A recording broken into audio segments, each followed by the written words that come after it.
Welcome to the Slop Temple. We pray this video helps. Begin by opening Settings on your Samsung phone and finding Advanced Features.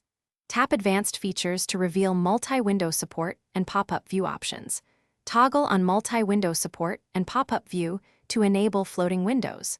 These options are available on One UI 3 and later builds, including Android 12 and newer updates. Enabling these features adds a pop-up view action to the Recents menu and Edge panels. After you enable them, the system will show us to create a floating window, open the Recents overview, and locate the app card. Tap the app icon at the top of the card and choose Open in pop-up view from the menu.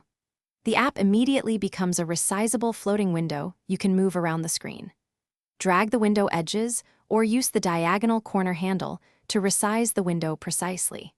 Use the Edge panel or a home screen shortcut to open other apps directly in pop-up view for fast multitasking.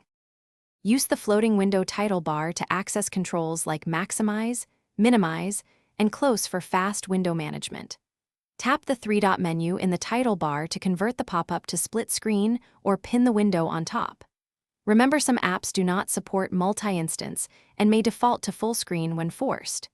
If a floating window misbehaves, restart the app or clear its cache in settings to repair behavior. For persistent issues, check for One UI updates or toggle multi-window off and on again.